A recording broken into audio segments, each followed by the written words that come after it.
It is what it is. Vibe creator. Hey, everybody. Welcome to this edition of the Sunday Power Chat with Takiyah and Nancy.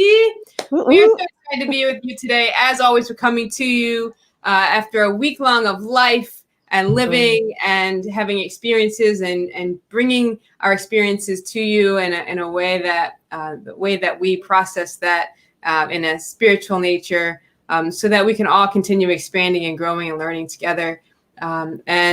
Just if you don't know, I am the creator of the Kinetic Life Revolution, as well as a strategic activator coach and a kinetic specialist. And Nancy is so many things, and as well as my partner in crime in this thing we call Kinetic Life, where we help each other to help others, especially heart-centered seekers and leaders, to really tap into and align with their essential nature, to emerge in their soulful power.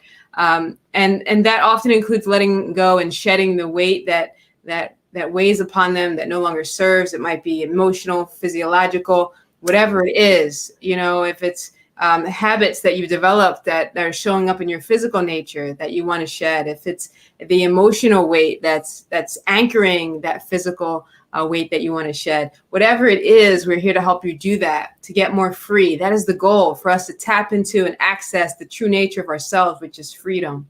And in that freedom, it allows us to really shine, to share our gifts with the world in the way that serves the greatest for all. And that's why we're here, right? To have the experiences that grow us and that help to ascend the consciousness of humanity to its fullness, you know. Yeah, exactly. All that. It's all about elevating the vibe of everyone, right? It's right. Just keeping something about when you think about, if you don't know or haven't lived through the process of growing into all of what you just explained, you know, that kind of growth and understanding it. And if someone's tuning in, just essentially, you know what, keeping things lighter is what raises your vibe. It's what keeps you in a positive state where people are attracted to you, and you actually are attracted to yourself, because it's just a lighter, funner, freer, untethered feeling. So that's what we're about. Absolutely. Yes. Positively. You know, so some of the ways we do that, you know I've been in such a great state this last week, especially, you know, and it really has a lot to do with my daily practices, and the way that I enter each day, and my willingness to see things as they are, and to lean into, you know, what really gives me joy, and not chase anything. You know, I people always, they kind of like look at me weird when I tell them I don't rush. Like, if we say it all the time, we are always where we're meant to be. We say that line a lot, but then the next 10 minutes, you know, later, you're rushing to some appointment, almost getting into an accident. And if you truly believe and know that you are always where you're meant to be, trust it, and let your actions be in alignment with that. Because that rush energy, it causes, like, you know, all kinds of things that we don't desire. It never feels good, right? It doesn't even feel good, right? It's like toxic to our system. It releases cortisol because we're fearful. We make poor decisions. You know, anytime we were doing things too quickly, we're usually doing them very unconsciously, which means we're not focused on what we're doing only, where our mind is elsewhere with worry, and it causes, you know, misalignment. Yeah. And the way you know that you're in misalignment is it just doesn't feel right. Something about this just feels all off. It's just really, you know, the difference between it is when you're doing something that feels so right, you don't think twice about it, right? It's part of who you are. It's you, right? It naturally happens. You're not really working at it, like this thing that you have to create, whatever that is. And then when it's not really authentically you and authentically part of who you are, you can feel it, because there's always this like oh, I have to, like you said, it's rushing, right? So I got to get there sooner. I got to get there faster. And then the whole time you're doing it, you're stressing yourself out and you're thinking to yourself, oh, you're probably beating yourself up. You're probably saying, I should have left 20 minutes ago. I should have been more prepared. I shouldn't have made this appointment. There's all that stuff, right? Clearly, you're not in alignment with yourself, because if you were, it would all just flow. It'd be like, perfect. I'm right where I'm supposed to be. And it's hard to, it's interesting, easy to say that you believe that, but when you can feel it, right?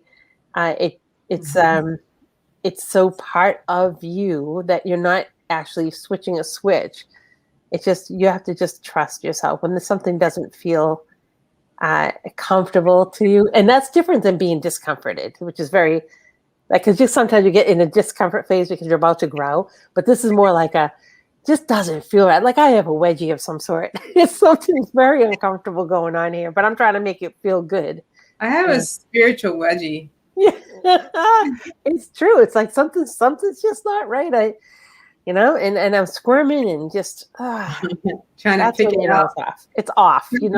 It's so off. So I know that you Nancy you started put the title of today's podcast as authenticity, right? Mm-hmm. And that's a really interesting topic. That's another thing that's easily said, but not often as easily aligned with, isn't it? Mm-hmm. It's a buzzword for so many people. It seems like the word to say, but what is it? Right, exactly. And so I really try to allow things to speak for themselves as much as possible, rather than attaching labels and words to everything.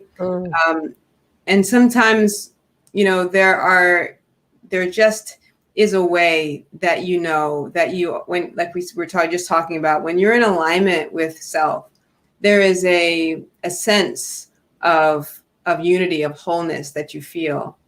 And that seat in your soul, that seat in you, where you reside, the truth of you resides, is that felt resonance, and so when we say authenticity, it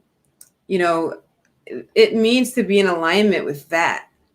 And anything that disrupts that or moves that off, removes you from your seat, that makes you jump out of your skin, respond with the type of perhaps disproportional emotional reactivity, or and especially the extremes of spectrums, like deep, incited anger, or even jealousy, envy, those types of kind of low level vibratory feelings that we sometimes have, then you're not in your seat, right? Because the truth of who you are, your light, your love, your soul is all knowing, and we tap into that knowing in our humanity when we need it. That's the nature of wisdom. It gets called forth when it's needed, right? And so authenticity, right? Being able to be exactly who you truly are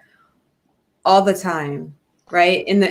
Regardless of the stimuli that's being presented externally, right? And so that might mean that it's more of a demonstration than it is a thing to be put into an exact term. Right. We demonstrate our authenticity, just like everything really is. Everything that is true really is self-evident, right? So you don't really need to explain it so much, and as it is that it when you see it. Yes. Yeah, I think so this is a good one. I came on today, and I and she surprises me sometimes because she'll put a title, and I'm just like, all right. What's the truth that I feel about authenticity? And that's it. I would say that is in a nutshell. Yeah, well, I like that because it much like all the other buzzwords out there, that becomes another thing you chase. That becomes something, and you don't chase authenticity. You don't find authenticity. Nobody gives you the ability to be authentic. Nobody teaches like the authentic course. But what you do is it becomes more of a connection to you and more of a it goes right into what you were saying earlier, right? It's like knowing and knowing. It's a knowing of self. It's it's the seat of the soul, right? And when you're there, your authentic self is the one who's always it's always evident. If you're trying, you know that you're off your seat. And it feels uncomfortable, right? Because trying itself requires effort, and being who you are requires no effort. It should require a zero effort. It should be, when you're allowing, like, you know what I really liked what you said, and I wish I had penciled it down, but you had said without outside, it was something to the effect of without outside influence, who you are without any outside influence or outside cues, right? Mm-hmm. Talk about that a little bit, because I like the way that felt, if that makes sense. Because that's really the key, right? Like when we're trying to impress somebody else or live up to somebody's checklist, it gets in the way of who we can really be. And then that's not to say that who we naturally are authentically wouldn't fit a checklist of somebody else, just as, as a checklist, but to try to fit into the checklist is that's very different, right? Yes. So everyone has expectations, and the nature of being inauthentic is when you are trying to morph to fit others' expectations, or expectations that you think others have, right? It's usually how it kind of unfolds. That's a good piece right there. What you think others have. So true. Yeah. And so you may not have it at all. Authenticity is who you are from an internal reference point, right? And you're inauthentic when who you are is you trying to be someone in reaction to others. So there's an internal reference point from which you come. It's just from your seat of knowing. And that is the energy that comes from you that without you trying to emanate, or emit.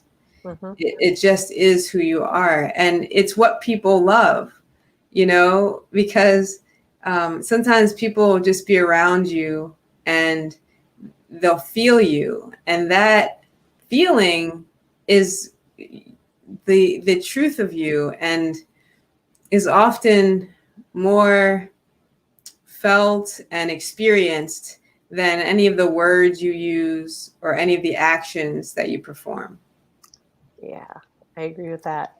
Now, I offer up this piece too as well, is when you said that a list that expectations that we think they have. Right. That's so huge, because so often we can fall into the trap of what do they want from me? What do they expect from me? Without asking straight out, what is it that you're looking for? What are the expectations here? We just assume that we know what those are. But what we're seeing once again, is through the lens of our own experience, right? Mm-hmm. So what we think they have might not be anything connected to what it is they're looking for. And to put another layer on the dessert here, it's like a little dessert. It keeps building and it's delicious.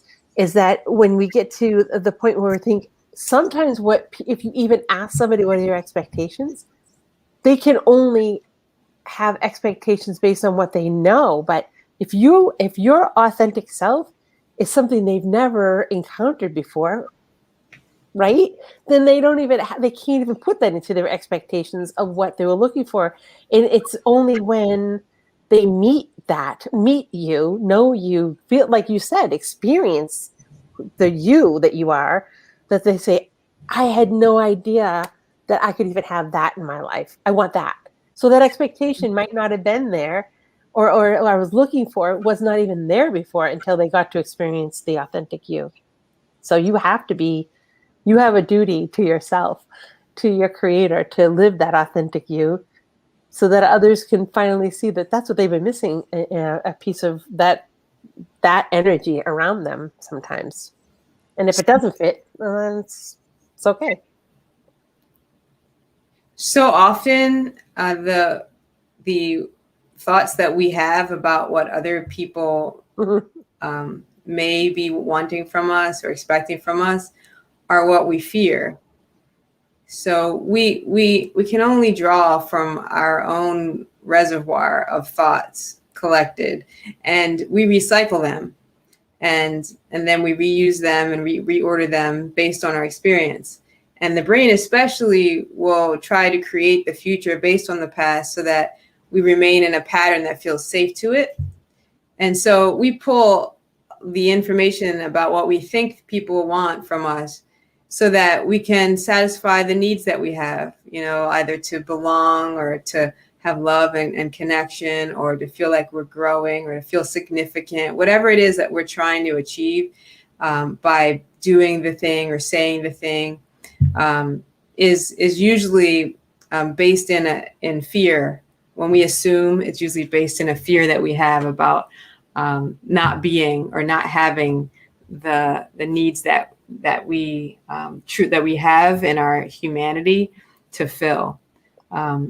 And so we seek to fill those outside of ourselves by seeking it from other people. And that's why, it brings us back to that seat of authenticity, where if we know that we're enough already, we know that we're enough without needing anything else, needing any more or less, there's nothing broken, nothing missing within us, then there is no need to try to prove or impress. You just allow yourself to be you. And so you appreciate, what's been given you is life, this beautiful life that you have the opportunity to experience, this beautiful body in which you get to travel, to have experiences, and this beautiful body which houses all experience that we have. All experience happens within us. And there was something else that you said, Nancy, that I wanted to expand on. I think, no, I think I touched on it. I think it was just there's these underlying motivations that we have, where we sometimes are not conscious of them. Like we have certain repeated habits or these. Are you cutting your nails? Nope, I had to plug in my computer. It sounded like you're cutting your nails. No, it was a click of my power would fell out. I said, "Uh-oh, I'm about to lose power." Oh God. So cutting so it's just, I don't know. So it could have been that you were really bothered by a nail that was hanging off, and you just. I'm glad you said something. Who knows? Look, I asked. I didn't assume. That's what I'm saying. It's good that you asked, because I wonder who else would have been sitting there. Is she cutting her nails? 100%. I asked. What's going on? Yeah, and that's the thing too. Like, so often these assumptions that we have in our minds, we don't convey them to other people. We don't ask the question because we dare not be wrong. We dare not be that vulnerable. We dare not allow ourselves to be seen, because we know that in our questions lies our fears. And so if we ask the question, then people know we're afraid. That phrase right there, in our question lies our fears. Yes. Oh my gosh. If there's one thing that jumped out today, honestly, it's that. Like, you were touching on it in a few times around as we were saying stuff here. But that thing right there, it's and we're so afraid to ask the question. And people say that, I'm just afraid to ask. Well, why are you afraid? And it's because it all ties back into what you said. Oh my gosh, I just had an epiphany moment. It always happens. But when you said that, the outside validation, right? Having that, there's always it's a fear of needing, not believing that you're enough in some way, shape, or form. Yeah. And so when you feel you have to live up to somebody else's expectations, it's usually built out of a fear of your own, some sort of a thing that you believe that you have to fill. And so that's why we don't like to ask the question, because if I ask the question, the fear is you're going to say exactly that thing that I don't think I'm good enough about. Right. Exactly. And so it all tied. It's like every single piece of that just finally tied together right then and there. Yeah, it was so good. Without even meaning to, it's just how it is. That's how you are. But yeah, and I spent years. I don't even have to hesitate to say most of my life in that space of thinking that I had to make others feel. I was responsible to make others feel comfortable. I'm responsible for making others allow me into their fold. Yeah, because I have to earn my place into others' groups, clusters, whatever, into their good graces, because I have to change something about the way I'm doing so that I can now be part of what they're doing. And to ask a question, I risk the opportunity. I risk being cut right out, saying, "Oh, you should have known that. Now we know that you don't fit. You're not good enough." Is what it comes back to. Right. It's like, and that was my biggest fear, is that I would not be allowed to stay as part of something. So, yeah, and sometimes we don't even see it. That's just one of those shadow spaces that we have. We don't even see that we live with that fear. We think we just want to do things right, and that's why I just keep asking to make sure I'm doing it right. And there's a point of checking in, but then there's also checking in because I want to make sure I'm doing it right, so that you don't tell me to get out. Right. Yeah, fear of not belonging, fear of rejection. Yeah, those are really potent. I think when I was a kid, I think mine was definitely had to do with significance and being good enough, lovable, all of those types of kind of worth and value based feelings of displacement, and it was a while. It took quite a while. I remember how it showed up, in my not being able to see how good I was at sports, not the truth, and seeking, looking at the words people would speak and trying to find, what's in between, like finding some type of, what do you really mean when you say that type of, do you really care about me? Is, that kind of longing, that's underneath of that searching with a fine-tooth comb people's words for some type of affection, and it really people are still on those types of journeys, and until you love yourself, you'll always be seeking in that way, and it can show up in a myriad of ways, but the only solution is to love yourself the way you deserve, so that you can actually really feel what it feels like to be loved. I experienced loving someone else, and it expanded my knowing and realization of how deep my love could be. And then it blew my mind when I actually started loving myself like that. Like, it was a whole nother level of love and appreciation. And I thought that when I love someone else, like another human, to the point where like their physicality no longer played a role in my caring for them, like it was just about who they were, and all my ideas about what shape they would be and what they would look like, and didn't matter their gender, their color, their race, their ethnicity, their shape, their weight. None of that mattered. It was about who the person was, and the energy that was between us was all that mattered. That really, that was the first, like, my glimpse into my capacity for loving. And then when that same shine came onto myself from myself, when I really, I developed a gratitude for life that was beyond, and like kind that would bring your, to tears, just because you just realize the gift you've been given to be here, and the miraculous happenings that had to coincide in order for you to exist, right? Coincidence, no such thing. It's the coinciding, right, of this moment in time when everything aligned perfectly for what was to be, and here you are. Right. I mean, come on, you know? Right. That's mind blowing. And, it's not to say, that once you have this realization that you never have thoughts of inadequacy again.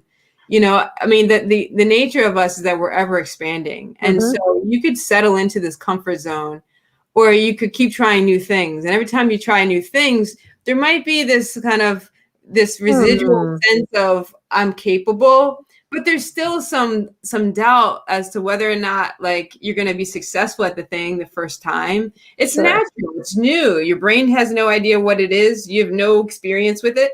You just trust yourself and you trust spirit and within, and you just know that it's all going to work out. And no matter what happens, you're not attached to the outcome looking a particular way. You just are in it for the experience. And that's been a game changer for me, is to not be attached to the outcome, not be, so longing for a correct or right or an outcome that makes me look good, but simply having an experience that is fulfilling and that is juicy. I want that. I want a juicy experience, and so Absolutely. And I I want love this. people who are willing to be juicy with me. I don't know how that sounded, but you know what I'm saying? I do. It's like you're on the juicy, I'm on the dessert. It's like there's just layers of this dessert being built. It's like, and it's so good. And interestingly, it does all bake. If you go back down to the foundation of it all, at the very core of it all is your authentic self. At the very core is loving yourself enough, loving yourself in a way that is just as a one of a kind of love, a whole love, and that it's in the foundation of that is your authenticity, right? It's just loving just the core of who you are, just loving the core of who you are. You won't judge every single thing you do. It's good, bad, different, and or other people. Because the only judgment left that you have for other people are judgments that you have secretly holding within yourself about yourself. I would love for us to have that conversation one day. Yeah. Because I think that's something that if we unpack that, I know that I've come across it in my own life, and I know that in clients' lives, that's one of those things that it's hard to grasp onto because, again, it's not something that that you can chase after. It's not something you can attain. But understanding that whole concept of when you judge someone else, it's a reflection of yourself. And I'd love to have that. Let's put that on our future agenda. I'd love to do that. Beautiful. Yeah, all growth is experiential. There isn't anything that you can't grow by thinking. You have to experience it. You can't think your way through everything. Some things you just have to experience it. Oh my gosh. Did I ever tell you that's like my analogy I use often to remind myself, especially. It's about swimming. And you could read a book about swimming. You can watch a movie about swimming. You can watch all the technique about it, all you want. And it's like how you're supposed to put your hands, your neck, your head, your body, your legs, and all of that. And when you go in the water, that means jack nothing until you're in the water. You mean actually swimming? Me being able to do this doesn't mean I can swim, right? It's like I read about it, I studied it, I get it in my head. I don't know if that's the right way. But until you're in that water and you're sinking, you don't know what it's like to come up and go, oh, now I get it. So you can't read and think your way through everything. Life is experiential. Life is an experience. Yeah. There isn't anything. Yeah. Nothing real anyway. That's a whole nother day too. It is. All right, let's bring this baby in for a landing. Let's to the top. Come up for air. I love it.